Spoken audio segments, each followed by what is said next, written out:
Welcome, explorers of the world's great mysteries. I'm Doug Kenyon, editor and publisher of Atlantis Rising magazine. We call this program simply Conversations, and we feature the many great contributors to our publication, world-class researchers who dare to follow real evidence where it leads and let the chips fall where they may. In just a moment, we'll be talking to author and Knights Templar expert Steve Sora.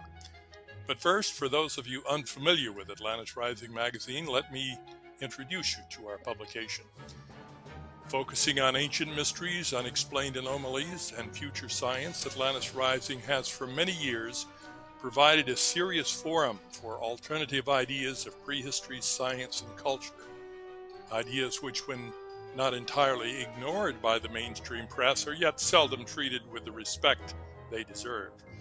Our magazine appears bi-monthly in printed form, and you can find it on stands in most major chain bookstores, such as Barnes & Noble, Hastings, Books A Million, etc. And it's also available from many New Age outlets and independent stores. If your favorite magazine dealer doesn't carry it, ask why. For iPad users, our free app can be found at the Apple App Store. Postal subscriptions are also available worldwide, and you can get it in PDF form on an issue-by-issue basis directly from our website at atlantisrising.com. Among the many great articles in our May-June 2014 issue is an eye-opening story by investigative reporter Patrick Marsalek. It's called Lost Tribes, and it's about the enduring search for the lost heirs of the biblical Jacob. Some of the latest research, including DNA tracking, may startle you. Then there's Morphic Fields and DNA by William B. Stecker, Why Life on Earth is Not Explained by Genetics Alone. In Challenging the Illusion of Death, Cynthia Logan has a game-changing conversation with top biologist Robert Lanza. And in Pathological Skepticism, leading psychiatrist Dr. D.W. Krieger explains why some minds will never open. And you'll also find a very exciting piece by our current guest. Stephen Sora is a leading expert on the notorious Oak Island mystery, which has been the subject of a recent reality series and several documentaries. In 1999, he published the widely read and frequently quoted Lost Treasure of the Knights Templar. He's also written Lost Colony of the Templars, Secret Societies of America's Elite, Triumph of the Sea Gods, Treasures from Heaven, and over 100 articles. He's a frequent guest in documentaries dealing with ancient mysteries and lost history. His website is at templartreasure.com. Steve lives on Long Island. Welcome to Atlantis Rising Conversation, Steve. Thank you. It's great to be here. In your article for the May-June Atlantis Rising, Templar Treasure and the Forbidden Island, you talk about the famous Sinclair family, whose role in Knights, Templar, and Freemasonic history can't be overstated. Dan Brown, author of the best-selling Da Vinci Code, was among those connecting the family with an actual bloodline going back to Jesus and Mary Magdalene. In your article, though, you credit them with having at one time an actual family navy. That was an important force on the world stage, and you make some connections with your Oak Island story. Could you explain that? One of the first mentions I ever got on the Sinclair family was in a book by Frederick Powell called Prince Henry Sinclair. And he wasn't really a prince, but he was written up that way. Prince Henry Sinclair in 1398 made a voyage across the Atlantic. He landed in Nova Scotia, and he explored certain areas that were all recorded by a fellow adventurer, Nicholas Zeno. The records of this turned up in the 1600s, and they accurately describe a lot of different features of the Nova Scotian landscape. The last we heard from Henry was that he was going back to Nova Scotia to start a colony. And at the time, he was an heir to a Viking dynasty that went back to the 800s. He was considered the ruler of northern Scotland, the Caithness area, where there's still Sinclair castles today. His property took in, of course, Roslin in Edinburgh, and he also had to show a force on a regular basis to keep some of the other Viking territories in line. He owned the Orkneys, and so he would take his ships, kind of a great white fleet, and travel around the Orkneys on a regular basis. And later on, from when he took over that land, his family had become the hereditary guardians of the Freemasons, which were kind of an outgrowth of the Knights Templar. During the Templar years, his fleet had built up, and the Templar fleet became his own. So at one time, yes, he was the greatest fleet owner in the world. So, and you make a connection between this fleet and various explorations to various islands around the world in the story.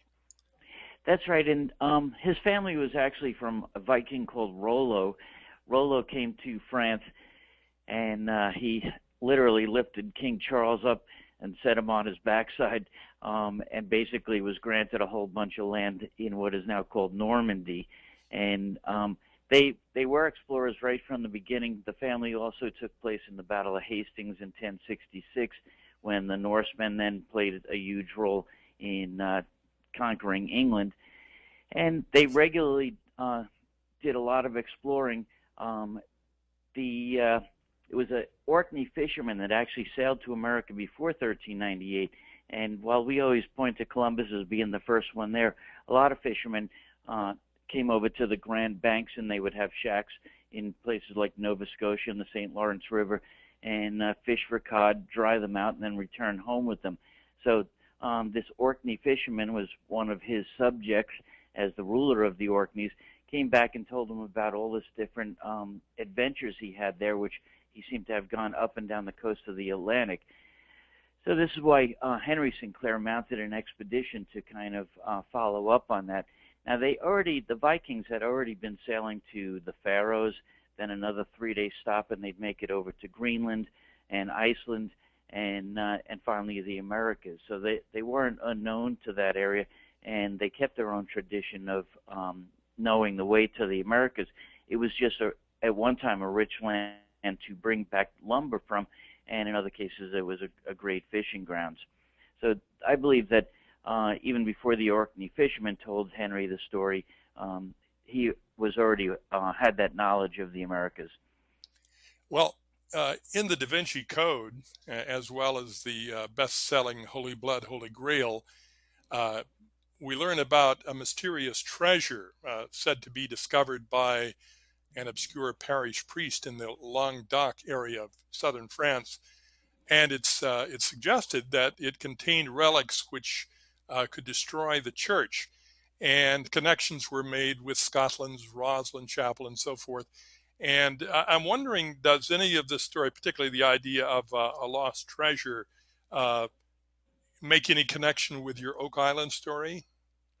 It does.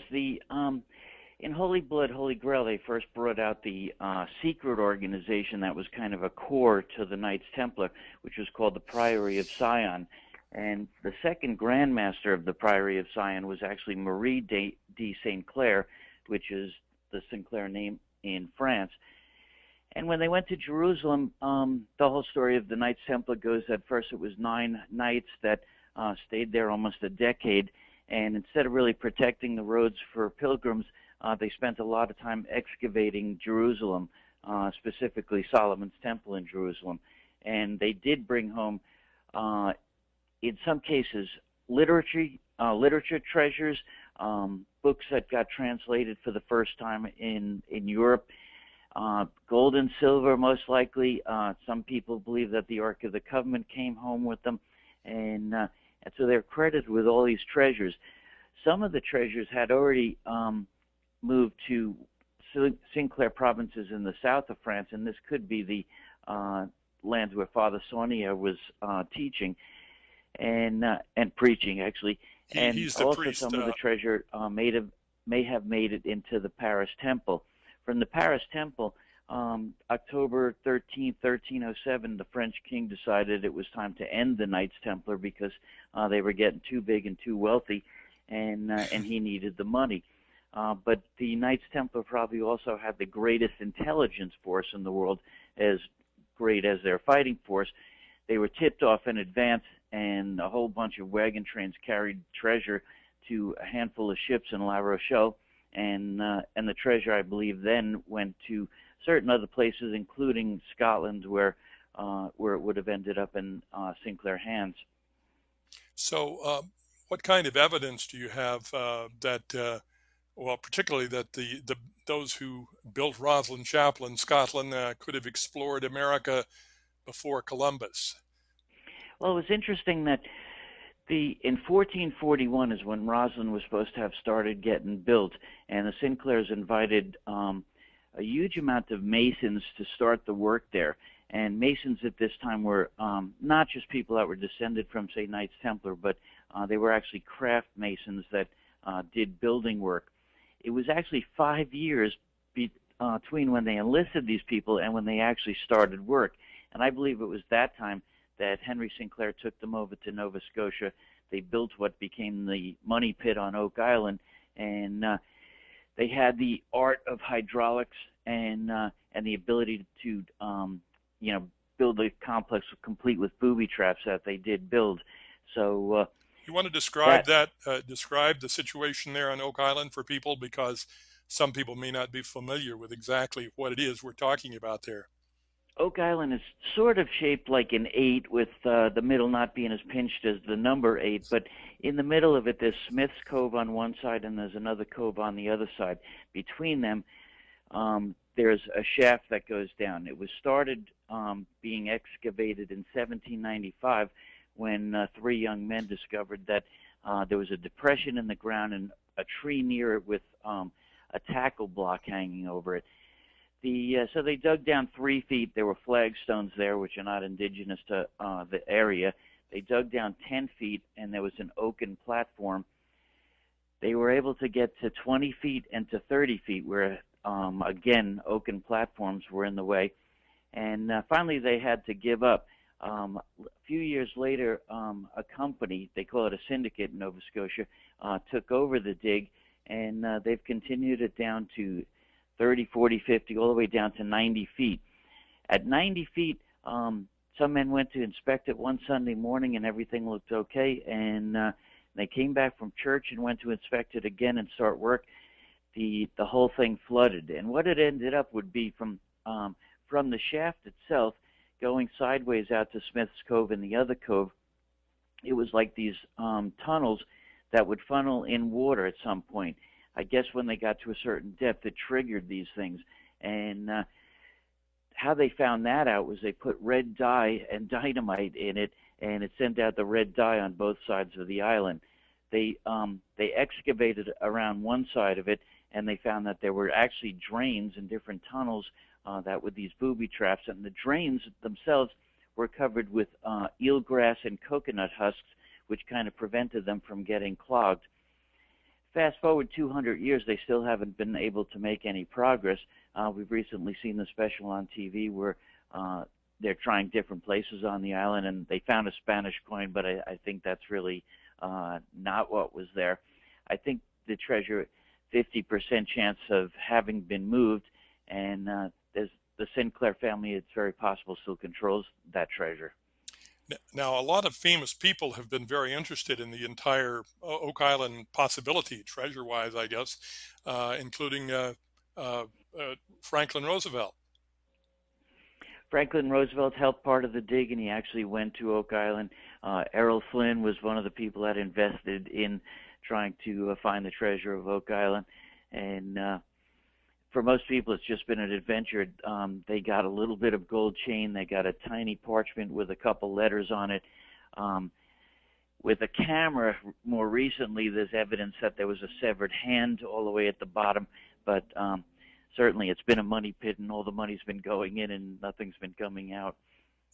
Well, you know, in the 2004 movie National Treasure, starring Nicolas Cage, the story is that the Templars and the Masons who founded America had left a secret stash, including all kinds of important relics from the Holy Grail to the Ark of the Covenant. Do you think that that story could have any basis in fact, or in other words, doesn't it seem like a kind of parallel with what might be, what you think might be on Oak Island? I do, and I think there's numerous other places in the United States where some of these treasures have been hidden. And Sir Francis Bacon is really interesting because he was under kind of a cloud of the Queen that he couldn't really write and get away with it. Like his New Atlantis, he made sure that was not published till he died. And he had all these other writings, many believe including the works of Shakespeare and other secrets. He had actually founded in 1586 it's called the Brothers of the Rosy Cross, and that at that time it's when he started writing things like the Fama Fraternitas, which are the basic works in Rosicrucianism. And so his works, I think, came over to Virginia, where they were buried in a vault near Williamsburg called the Bruton Vault. And that was one of the theories of where some of these treasures are.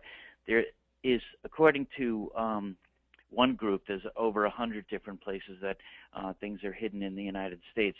In Pennsylvania, it's really interesting that the movie had something to do with Pennsylvania, and right after that, I got a phone call from somebody that said in Reading, Pennsylvania, there was a bar called the Temple of the Knights of Solomon, and this was around from colonial times, and it was on a line from Allentown to Ephrata. Ephrata was a Rosicrucian center. These people called themselves Pietists, but it was the same Sir Francis Bacon Rosicrucianism that they practiced there. And they had a lot to do with printing the original Declaration of Independence and some of the other pamphlets that went around. And so this person called me up and he said, in the movie, halfway between Allentown and Ephrata, there's these different places, including the Temple of Solomon Tavern. And he took me to a church there, and the church was the weirdest thing I've ever seen. And I had just visited Roslyn a few years before, and it was like a church in the Pennsylvania countryside that the altar was like a Freemasonic, two pillars in front of the altar.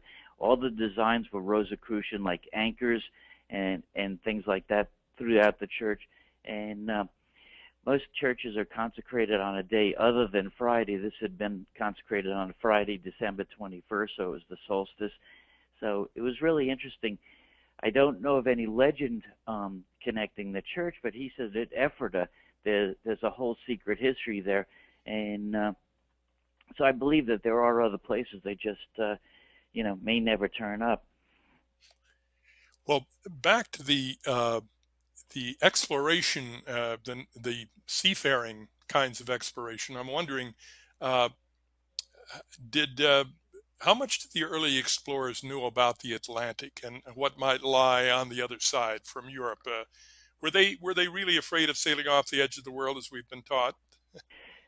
No, I think it was from 200 AD on that at least the Greeks understood that the world was round, and that you wouldn't fall off at any point. I think a lot of people were very superstitious, and so it's very possible that sailors aboard Columbus's ships were afraid something terrible was going to happen as they just kept heading west. But I think people of learning would have understood that the world was round.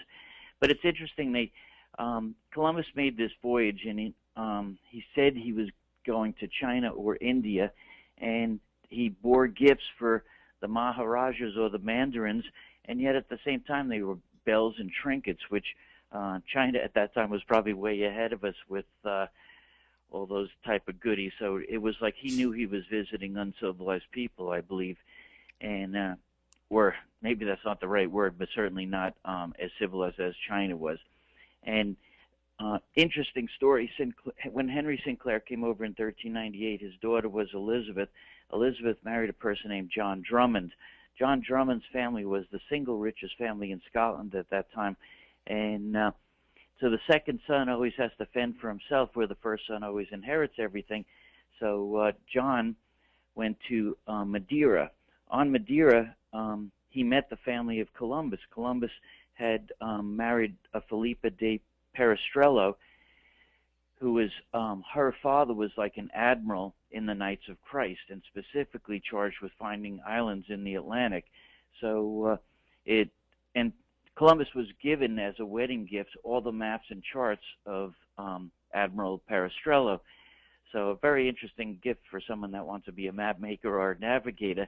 And Sinclair is actually married into the Perestrello family, the heirs of Elizabeth and John. So there's, on such a tiny place, it's, you know, it would almost be impossible for them not to have met each other, and very likely did a little note swapping, since both the Sinclairs and Columbus were interested in navigation there. And later on, Henry Sinclair had said he was going to start a colony, went back to the Americas, and then disappeared from history. A lot of people believe that that colony is at Newport. At Newport, Rhode Island, is this Cistercian-style church, which actually can measure the solstices, measure the what's called the Metonic cycle, where the sun and the moon meet every 19 years. And it had to be men of science like the Templars that would build that. So when Verrazano came over looking for this in 1524, the first stop that he made was the island of Madeira, and stayed there a few days, and then sailed to the Americas. The only place he spent any time was in Newport, and when he left, his map described the place as the Refugio, the refuge, and Henry Templar had built it as a refuge for the ex-Templars. Is that where the Newport Tower is? Or yes. Tell us about that. That's quite a construction. It's really interesting. The first time I was sitting in work one day at 9 o'clock in the morning reading the newspaper, and they said the Viking ships are coming to Newport. So I scooped up my kids and took a ride there from New York City. And the Vikings are credited with being there, and a lot of people call it the Viking Tower. But Vikings didn't leave such monuments. Like, I visited where the Vikings landed in Newfoundland, and it was a working farm and a working, they built ships there or repaired them. There was nothing like the Newport Tower there. The Newport Tower is 8-sided. It's like an octagon in a circle, and it has, it's 2 stories. Once upon a time it had a roof and very tiny windows in odd places. And some people say those windows might have been used for shooting out of if they were attacked or anything like that. But it was there before any colonists came. And of course it was on Verrazano's map as he called it the Norman Tower. And so just in recent years, a person named Jim Egan, who's a photographer, has been there every equinox and solstice and taken photographs. And with another expert on archaeoastronomy, they figured out that all these different windows were there to measure different things at important dates on the calendar. So, in fact, I'm going to be up there in about 2 weeks. They're going to be doing a demonstration there. So I really believe that Henry Sinclair landed there. That was his monument. And there's actually on the map of Verrazano, there's a little knight. And so it's definitely pointing to a place where Henry Sinclair, long before Francis Bacon, was also looking to create a utopia in the New World, a new Atlantis or whatever. Well, where did the Templars get their, the navigators, get their expertise? Did they have access to secret charts? And if they did, where did the charts come from? You know, in discussing this topic, it was, I looked back, and as far as my own notes go, it was the Phoenicians that really since, 1000 BC, they were sailing into the Atlantic, and they would do anything to keep their secrets.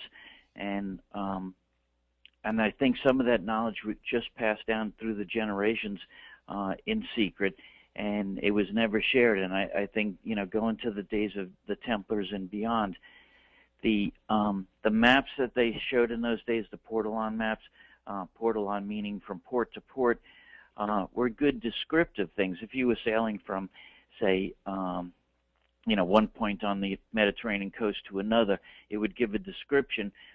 What they don't really show is longitudinal latitude. but they do pick certain centers, and from there they call them some kind of like compass point that, you know, later became latitude and longitude. And they also, before that, they were able to read the stars. The first charts of the world were star charts. And so I think if you had a combination of something like a Portolano and a star chart, it was definitely much better to navigate than just having one. And the Templars, their science was all over, as far as when people returned from the Crusades, all of a sudden the advancement of science in Europe was great, and the Templars were one that may have served in bringing home those sciences and then putting them to work. My understanding is, though, that some of the there's some new research that I've been looking at regarding the Portolans, and that there was a lot of that evidence that they understood how to make projections that involve a curved surface like the Earth, and that's what accounts for the accuracy of some of the locations. It's something that's kind of anomalous in terms of, but it reminded me of some of the things that Charles Hapgood has talked about, and I'm thinking particularly about some of his the Piri-Reis map, for example, and it's showing the coast of Antarctica beneath the ice, and some of those things. I don't know what your position is on some of that, but it strikes me that there you have evidence that goes back further than the Phoenicians.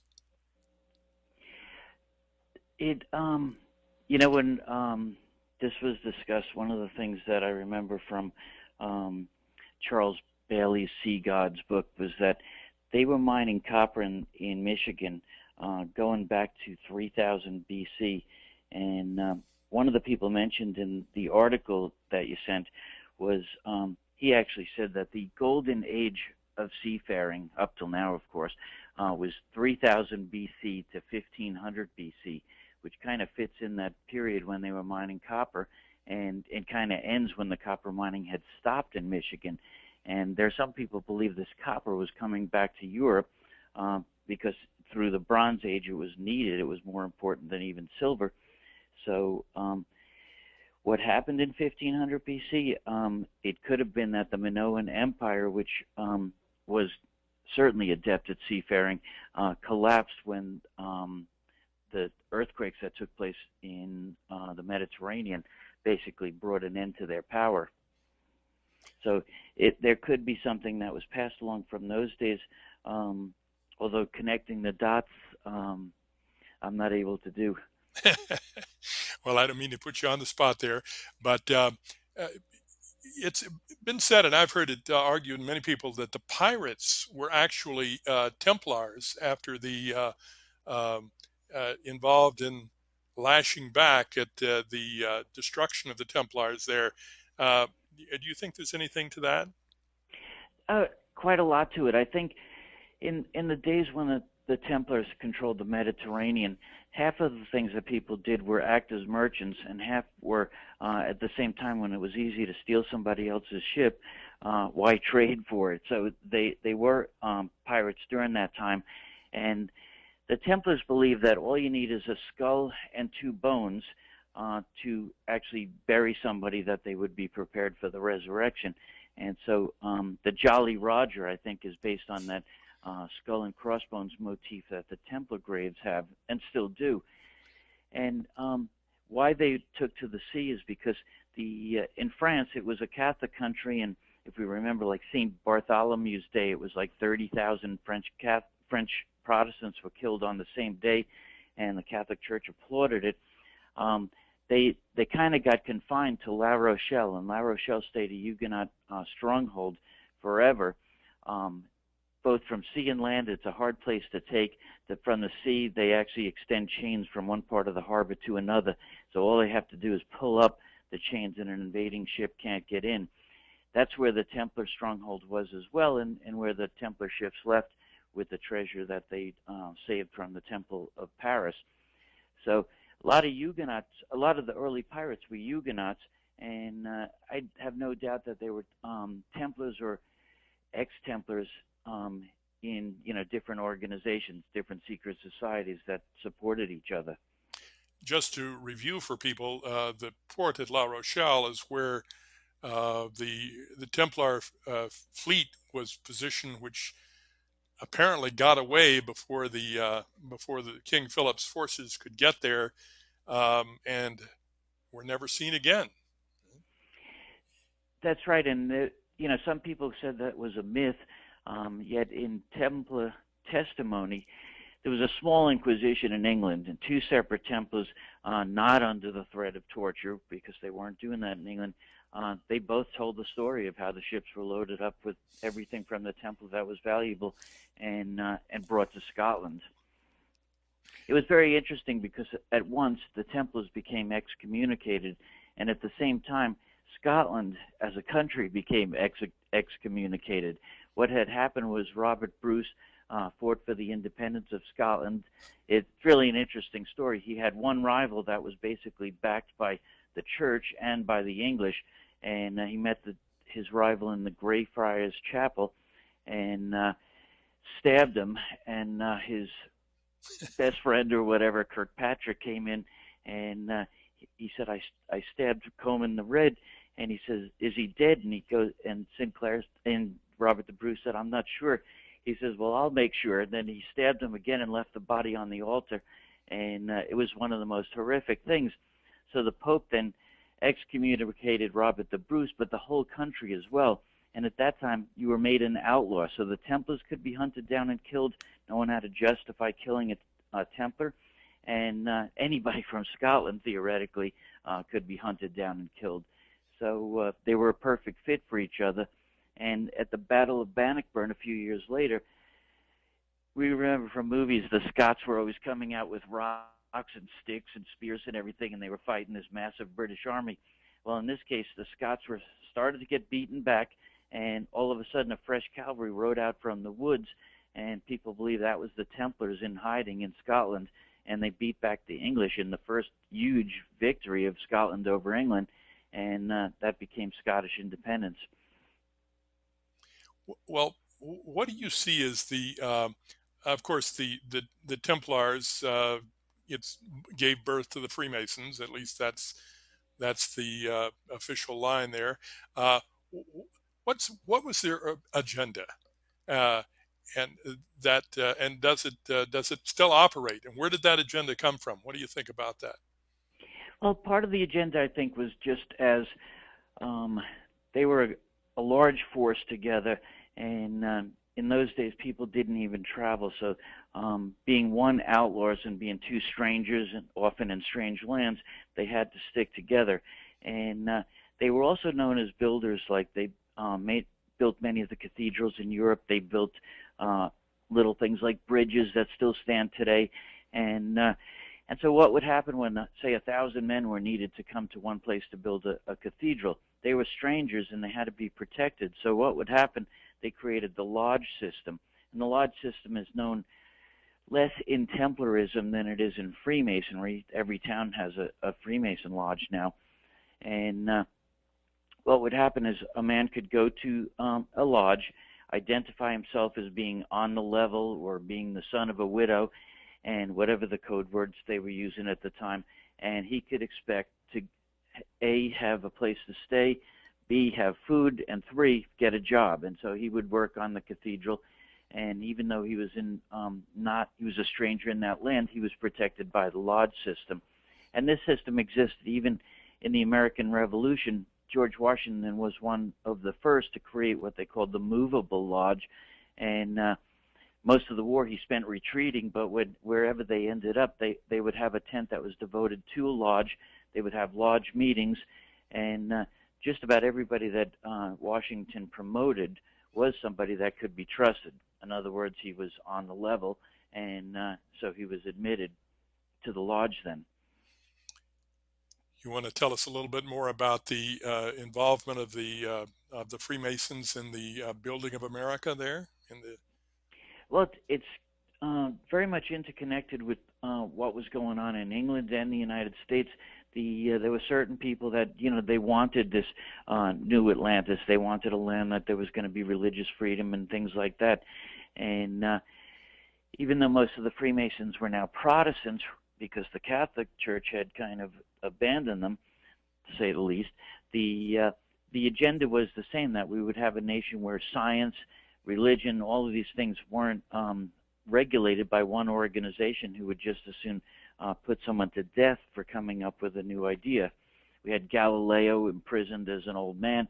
We had Bruno, who was burned at the stake for his ideas that the sun was central to the universe. We had Copernicus that was afraid to publish till after he was dead. And the goal of the Freemason organization, and specifically Francis Bacon and the Rosicrucian, was that this wouldn't happen in the new country. We would have these inalienable freedoms, and we wouldn't be under the rule of a king. And so it was a very strong force and a very strong ideal that even though not everything was for religion or freedom of science or whatever, but some of it was just able to do business by yourself. A great example is John Hancock. John Hancock was in one lodge that was a working man's lodge, and you would be a shipwright or someone that made rope or whatever, and you would go to those lodge meetings. And then he was in another lodge with just people that were ship owners. So he was, living with one foot into both worlds. The benefit to him was that he would only have people that worked for him that way were Masons, because they were pledged to each other. And so when a customs agent got on his ship and started to look for things that should have been taxed, his men might lock him up in a room, empty the ship of all its goods, and then let the person out. And if you were on the level, again, if you were a member, you could be trusted to do that and not to rat on your boss, John Hancock. And so he was, of course, the largest signer of the Declaration of Independence. He was not, he was very outspoken as far as the way he thought things should be. And some people, like Benjamin Franklin, I think were just honest in the way that he had connections. He was in several different lodges, including the Lodge of the Nine Sisters. He was present when they inducted Voltaire into that lodge in France. And his important contribution was in rallying a lot of people to come over and help the Americans in the War of Independence. Some people believe as many as half of the signers of the Declaration were Freemasons, so they definitely played a very important role. In Atlantis Rising's March-April issue, you wrote The Man Who Could Not Be King, and you tell the story of Francis Bacon, and who you believe was the son of Queen Elizabeth I, and thus heir to the British throne. You tell how he worked behind the scenes to set the stage for America.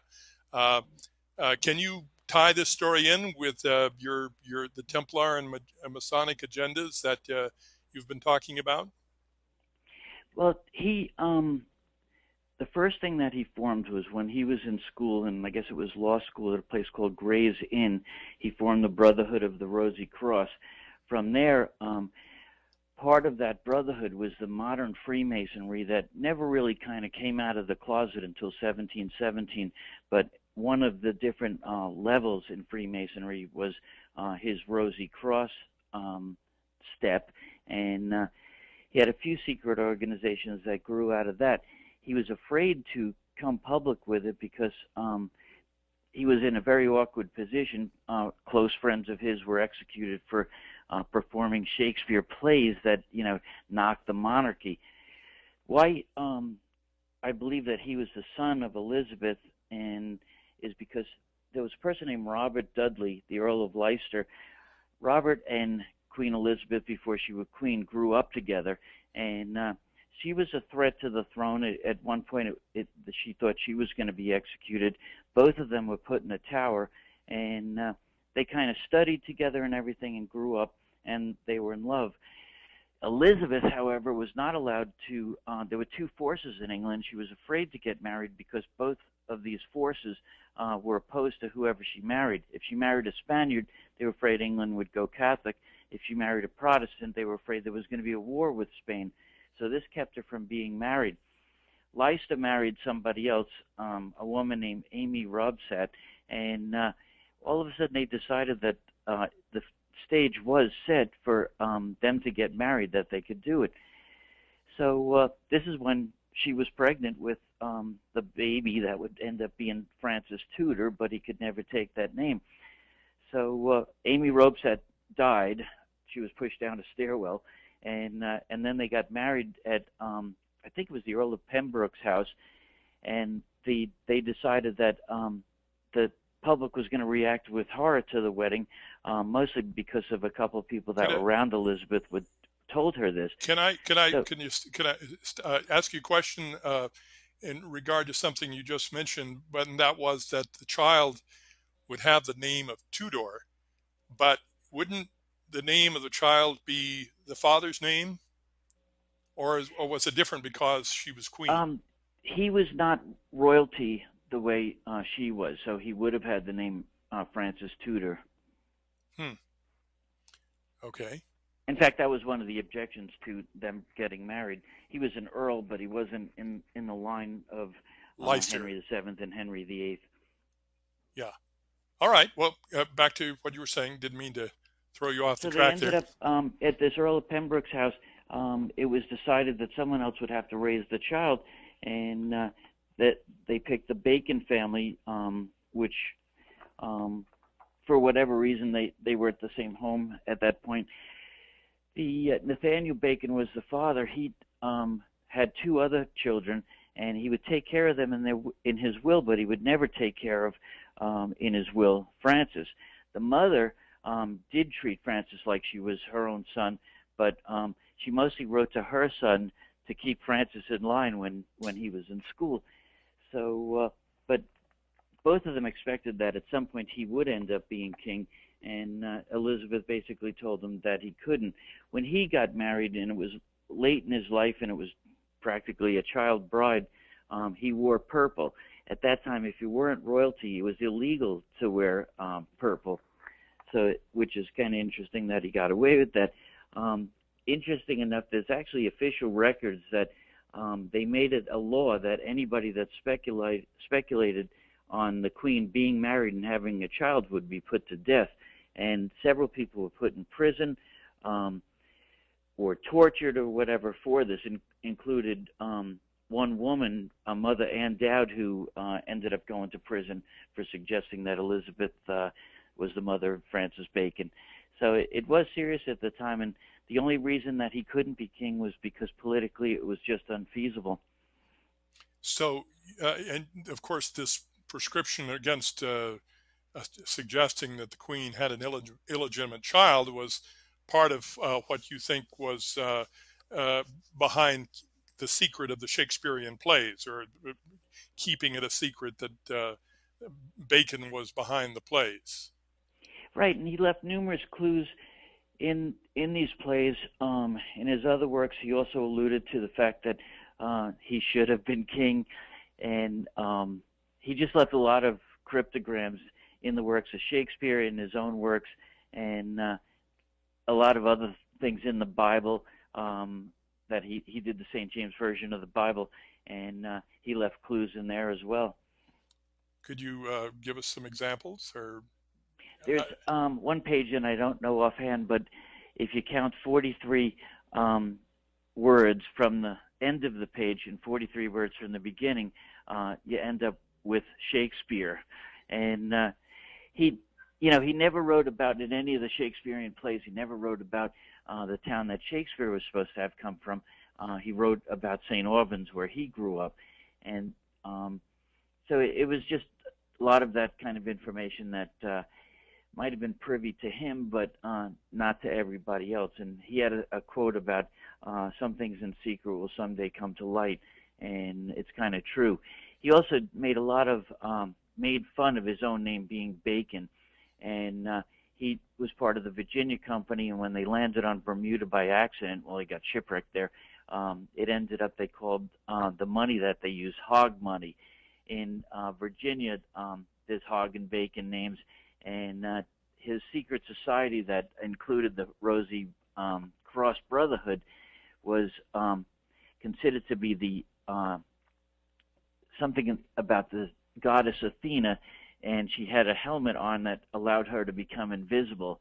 And so on the Virginia flag today, there's that Pallas Athena is part of their state trademark.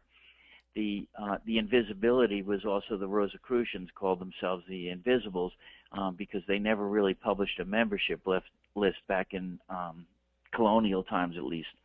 Now, you believe that the Athena is actually the origin of the word Shakespeare itself, right?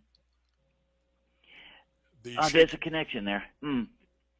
She was the shaker of the spear, and so I think what happened, and some of the stuff is speculative, but it's my sources are other writers like Alias Shakespeare and things like that, and they talked about when he would come up with these things, but I think it was Philip Marlowe or someone else that basically introduced Shakespeare to Bacon, and I think they probably had a great laugh when the shaker of the spear meant to them something in their secret society, and at the same time they meet a person named Shakespeare.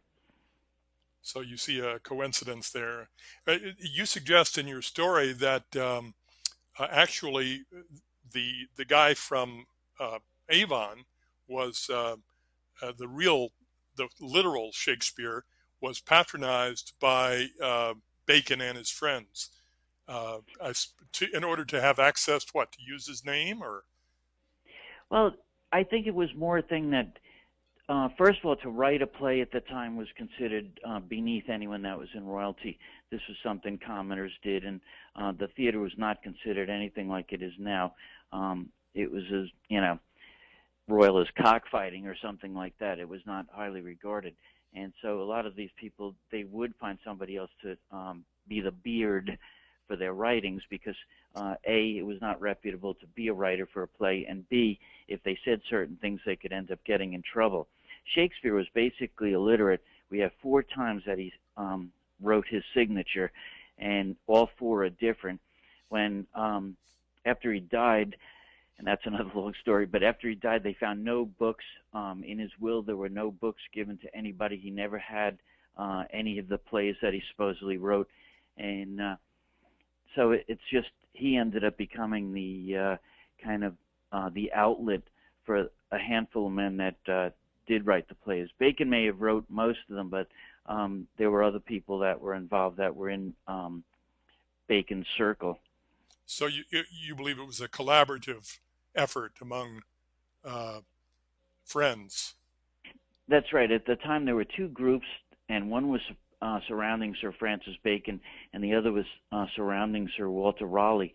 And the people in Bacon's camp that I believe put together the Shakespearean plays, they would have a lot of negative comments on Walter Raleigh, and Walter Raleigh's group was called the School of Night. And so instead of just being, they were the School of Night, I think, because they met privately and they discussed topics that, may have not been welcome for someone in the church or whatever. But like in Shakespeare's plays, they would be called atheists and whatever. So it was an interesting time then. Well, now we'll be wrapping up here in a few minutes, but I just wondered, you've made quite a few assertions here, and I'm wondering if you can point us to some little-known evidence for some of the points that you've been making here. I'm thinking primarily about records. I know, for example, in your story about the man who would be king, the man who could not be king, apologies to Kipling there, you talked about the Spanish, what was it, the Spanish ambassador and his letters back to Spain about Elizabeth's association with Leicester. And that's the kind of thing I'm thinking about. There were people in the circle that, for one reason or the other, there was a lot of intrigue, and one person that was very close to the Queen was a person named Walsingham, and I think Walsingham was probably the deep throat that was tipping off the Spanish ambassador, who was writing back that, one, they think Leicester's wife was killed, possibly at the Queen's hand. And when someone challenged her on that, she said that she answered in Italian, she must have fallen down the stairs. And so she just treated her death like a joke. And so this person was kind of keeping the balance of power together by doing this, by not letting her marry Leicester. In Walsington's group, there was John Dee. John Dee, in addition to all his scientific efforts and being a cartographer and influencing the Queen to explore the New World, he also acted as a spy.